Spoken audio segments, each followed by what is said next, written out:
Hari ini, saya ingin berbicara kepada kalian tentang seseorang yang merupakan rapper terkenal dan bukan hanya rapper yang sudah dikenal banyak orang, tapi dia juga seorang aktor, produser, dan orang kaya yang memiliki kehidupan yang sangat tidak biasa. Ya, 50 Cent, yang pasti banyak dari kalian sudah tahu. Kalian sudah pernah melihat videonya. Kalian sudah menonton klip tweetnya. Kalian sudah mendengarkan lagunya. Kalian sudah melihat aktingnya. Dan dia menjalani kehidupan yang benar-benar unik dan aneh. Mari kita kenal sedikit tentang 50 Cent.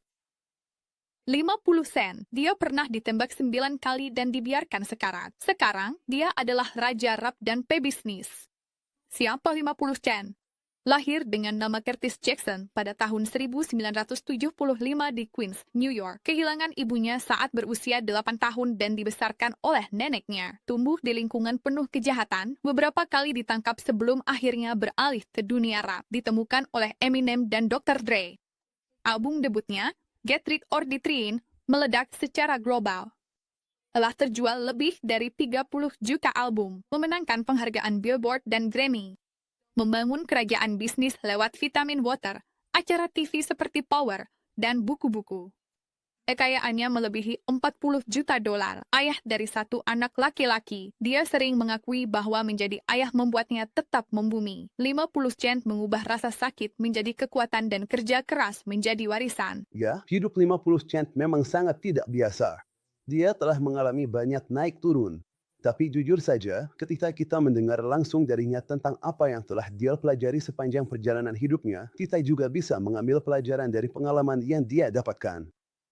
Saya selalu bilang, kalau kita ingin mengundang orang-orang seperti ini untuk memberi kita nasihat selama setengah jam saja, mungkin kita harus membayar ribuan atau bahkan jutaan dolar untuk setengah jam itu. Tapi di sini, mereka membagikan rahasia dan pelajaran hidup mereka kepada kita, dan kita bisa langsung mengambil pena dan kertas untuk mencatat.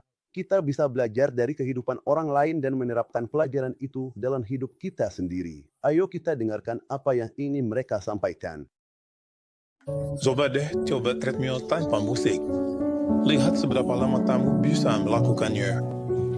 Karena kamu bakal terlalu banyak mikir. Dan kalau kamu dengar suara napasmu sendiri, kamu gak akan bisa bertahan selama biasanya. Tiap tahun 97. Demam. Saya mendapat perusahaan rekaman besar mempromosikan proyek saya di tahun 2003. Demam. Jadi, selama periode itu, saya harus berjalan dengan energi saya sendiri.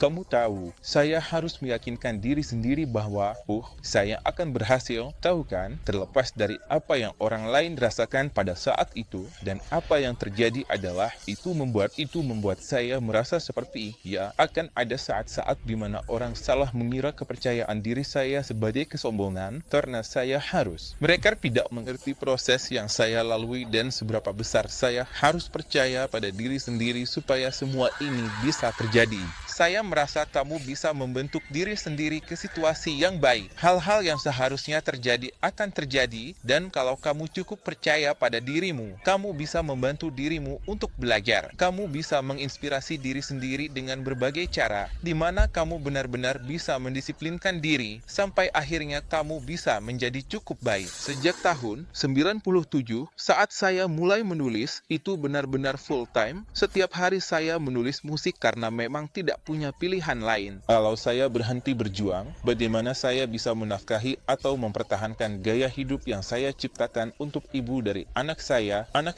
dan diri saya sendiri. Banyak dari kita berada dalam situasi saat memulai di mana, ya, memang nggak ada rencana cadangan. Semuanya harus berhasil. Kalau nggak berhasil, apa yang akan terjadi? Jadi, kalau kamu sudah di titik dan posisi itu, kamu akan bertanya, apa yang sedang berjalan?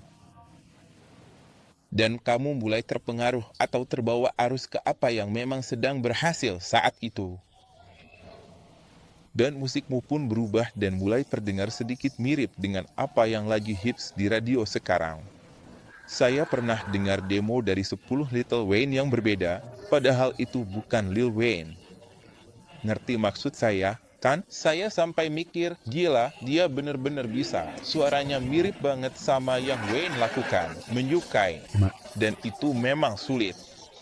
gimana caranya bilang itu nggak bagus kalau yang lagi laku sekarangnya itu? Ngerti maksud saya? Jadi saya mikir, gila, ini bagus sih. Tapi susah buat saya benar-benar menerima karena kamu bukan Lil Wayne. Maksudnya, kamu mau saya invest uang buat sesuatu yang cuma tiruan? Nggak, bro. Ngerti maksud saya? Itu nggak bakal berhasil, bro. Ya, 50 cent yang sekarang sedang bicara tentang hidupnya. Mungkin kamu nggak tahu, tapi di usia 12 tahun, dia sudah jualan narkoba. Dia adalah seseorang yang jualan narkoba supaya bisa menghidupi dirinya sendiri dan neneknya, cari nafkah lewat jualan itu. Tapi sayangnya, sesuatu yang benar-benar buruk terjadi di masa kecilnya. Saat dia berusia 8 tahun, ibunya dibunuh dengan cara yang sangat aneh. Dan sungguh aneh bahwa anak ini sudah hidup tanpa ibu sejak usia 8 tahun. Tinggal bersama neneknya dan dipaksa keluar untuk menjual narkoba. Sekarang, saya tidak mendorong siapapun untuk menjual narkoba. Tapi itulah kehidupan kami. Tapi jangan berpikir bahwa semua orang sukses di dunia ini punya orang tua kaya. Atau mereka punya kesempatan luar biasa yang membuat mereka sukses. Ada banyak orang yang bahkan kesulitan untuk mendapatkan makanan sederhana, bahkan hanya sekadar makan seadanya. Mereka menjual barang-barang. Jelas, seseorang yang menjual narkoba di usia seperti itu pasti, selalu berada di antara para pengedar narkoba lainnya. Di sana ada orang-orang berbahaya. Mereka bisa saja, menyerangnya. Di usia seperti itu, mereka bahkan bisa saja, membunuhnya. Tapi orang ini benar-benar banyak menderita. Dia punya banyak masalah, tapi lihatlah, dia akhirnya menjadi orang yang sukses. Kita tidak seharusnya berpikir bahwa kita harus berada dalam kondisi terbaik dan ternyaman untuk bisa sukses. Bahkan jika kita berada di titik paling bawah, kita tetap bisa mencapai puncak. Menurut saya, hal-hal yang kamu alami itulah yang membentuk dirimu. Saya tidak menyesali hal-hal itu. Saya tidak menyesalinya karena saya rasa saya tidak akan menjadi seperti sekarang jika saya tidak pernah mengalami situasi-situasi itu. Kalau kamu tanya ke saya, apakah saya, itu memang situasi yang tidak menyenangkan yang harus saya alami, dan kalau saya punya pilihan, saya pasti akan memilih jalan yang berbeda. Mungkin saya akan memilih ingin sekolah bisnis daripada harus melewati bagian hidup saya yang seperti itu. Tidak peduli seberapa besar kamu merasa sudah siap untuk sesuatu, itu tidak pernah terjadi sesuai waktumu. Seperti saat kamu merasa sudah siap, seolah-olah itu memang seharusnya terjadi. Itu selalu terjadi pada saat yang memang seharusnya.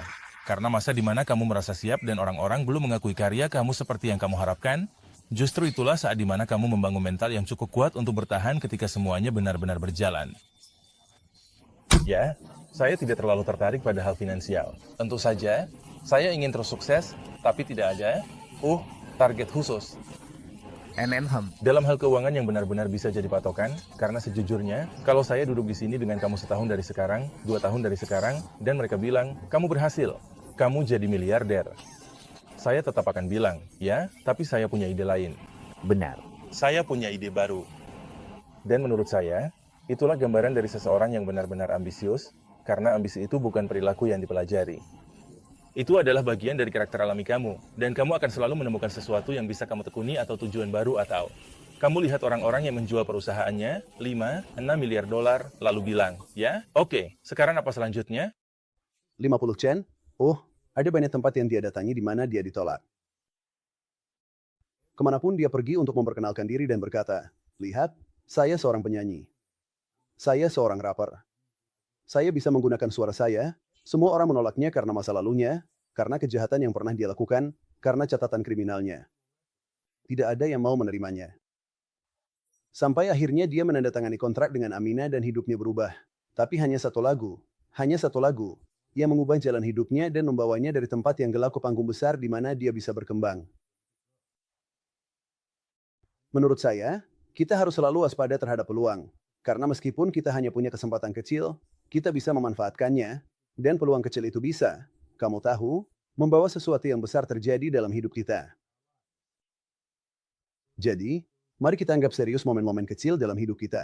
Saya seorang rapper, seorang pengusaha, seseorang yang, tidak melihat batasan. Saya punya, saya adalah seseorang yang punya ekspektasi tinggi terhadap diri sendiri. Dan ketika saya mulai melihat beberapa hal yang sudah saya capai dan saya, mulai lebih tertarik pada warisan saya, seperti bagaimana orang akan mengingat saya, itulah yang membuat saya merasa lebih penting untuk terlibat dalam kegiatan filantropi. Karena orang-orang yang paling dikenang saat mereka sudah tiada adalah mereka yang telah banyak berbuat untuk orang lain ketika mereka berada di posisi yang baik, dan itulah alasan saya ada di sini. Tidak ada yang benar-benar bisa dibandingkan dengan saat semuanya terasa pas, saat rasanya memang benar-benar tepat. Ketika musik benar-benar pas dan energinya terasa di situ, bro, kamu akan... Jadi, itu semacam sensasi luar biasa yang bikin ketagihan dan kamu akan terus mencarinya sepanjang kariermu.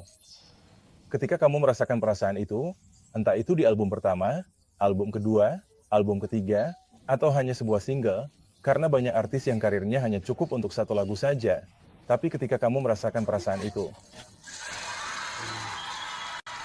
kamu akan bisa menggantinya. Satu hal yang sangat menarik tentang 50 Cent adalah, memang, dia berasal dari jalanan. Memang, dia berasal dari latar belakang kejahatan dan jual beli narkoba. Tapi pola pikir bisnisnya bekerja lebih baik dan lebih cerdas daripada banyak miliarder. Pada tahun 2015, dia menyatakan bangkrut. Memang, dia ingin menghindari beberapa pajak, tapi dia berhasil mengembalikan hidupnya ke jalur yang benar dalam waktu singkat dan menjadi miliarder lagi. Dan ini menunjukkan seberapa besar jiwa bisnis yang dia miliki dan betapa pintarnya dia. Dan, ya, dia bukan hanya seorang aktor dan juga bukan hanya seorang rapper. Dia juga seorang produser yang sangat hebat, terutama untuk serial Power yang dia ciptakan. Lewat serial itu, dia benar-benar bisa, mengubah total arah hidupnya dan membangun kerajaan besar untuk dirinya sendiri. Bahkan dia membawanya ke sudut pandang seseorang yang sedang ada di rapat staf. Ia melihat orang lain mengangkat tangan untuk menjawab pertanyaan yang sebenarnya dia tahu jawabannya. Dan itu berarti orang tersebut memang pantas berada di depanmu dalam hidup karena rasa takutmu untuk salah pada saat itu membuatmu tidak bisa menciptakan nilai dirimu sendiri. Teman-teman, ini gila banget. Aku tumbuh besar tanpa uang, tapi aku nggak tumbuh dalam keadaan kelaparan. Apa yang terjadi di dunia ini benar-benar di luar kendali.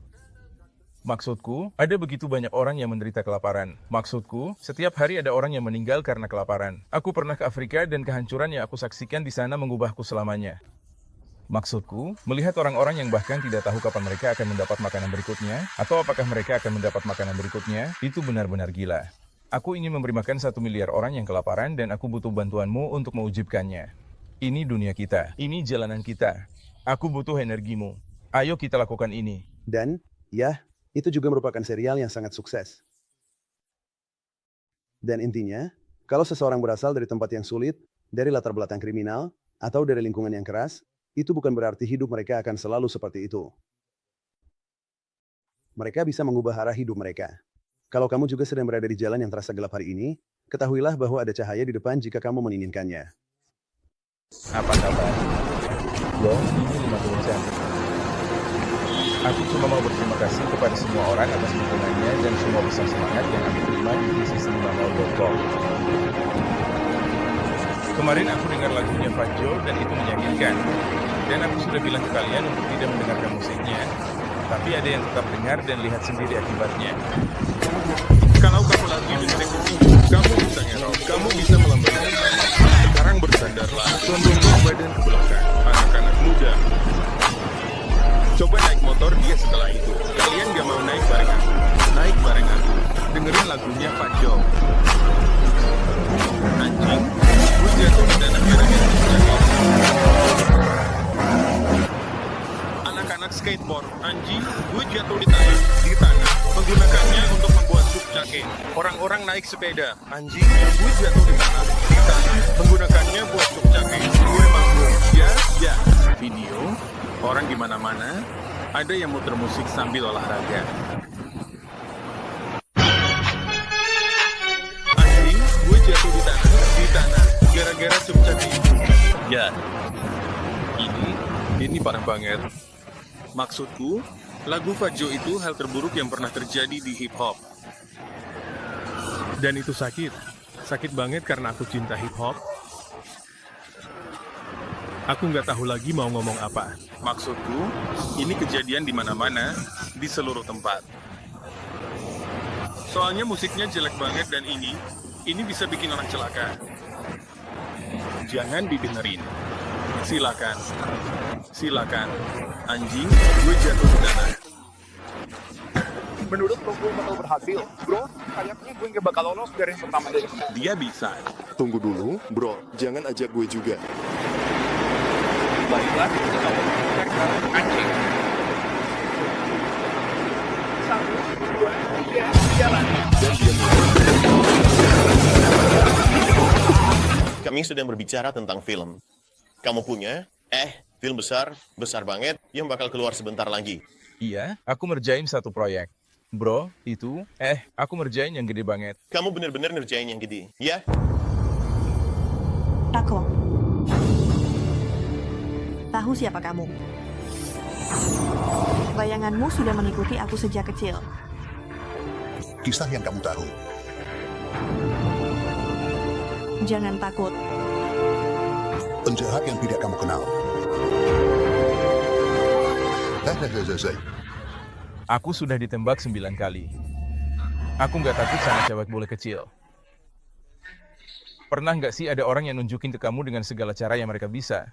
Kalau kamu itu nggak penting buat mereka? Pernah. Dan akhirnya kamu mikir, mending gue pergi aja dari orang yang nggak ada bedanya ini. Orang-orang itu benar-benar setia pada zona nyamannya. Dan ketika mereka dipaksa untuk benar-benar mempertahankan apa yang mereka miliki sendiri, mereka bisa kesal kalau ada orang yang kelihatannya punya segalanya tanpa masalah. Ya, kehidupan 50 Cent memang sangat menarik dan penuh daya tarik, dan rahasia kesuksesannya juga benar-benar menggugah. Apalagi karena dia berasal dari lingkungan yang sangat keras tapi bisa meraih banyak kesuksesan. Saya harap kamu menikmati program ini. Kalau kamu suka video ini, kalau kamu menikmatinya, bagikan ke teman-temanmu. Like, komentar, saya senang sekali mendengar pendapat kalian dan tolong, kalau kamu belum subscribe, pastikan untuk subscribe supaya kami makin termotivasi membuat video-video baru. Kalau kamu tidak membangun impianmu sendiri, orang lain akan mempekerjakanmu untuk membangun impian mereka. Jadi, bangunlah impianmu sendiri.